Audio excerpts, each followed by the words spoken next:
Now let's look at step 2. Now that you've figured out in a normal month what you need to make to cover expenses, let's figure out how low you can get that number if you're going through a tough time. So you should actually start over here at step 1 and take these gray areas and copy them over to step 2.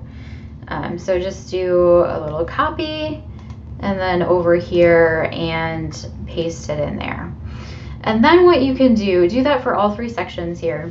But then what you can do is play with these numbers. So if your business has a natural disaster, needs to close, or needs to really cut back for whatever reason, how much can you cut back payroll? So let's say you're only running a skeleton crew and your payroll now runs $5,000. Let's say same with your contractors, you can cut back on that.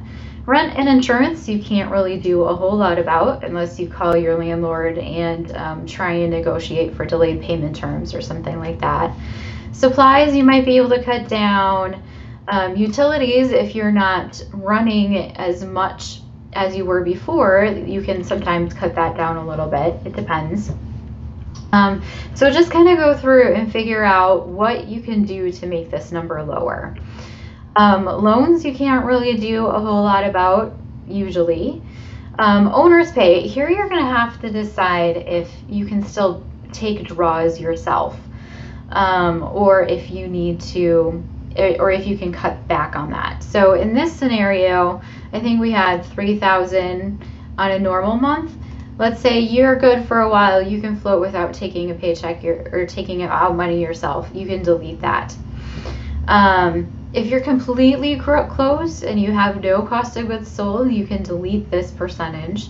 And I recommend deleting the profit percentage.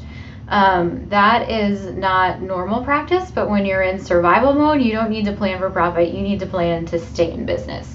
So you can take that out. And you see here, by just adjusting some of those expenses, he went from needing to make almost $40,000 to break even to $16,000. So that is a huge help when you're trying to figure out how long you can last, is how much money do you really need to make to get you through the downturn.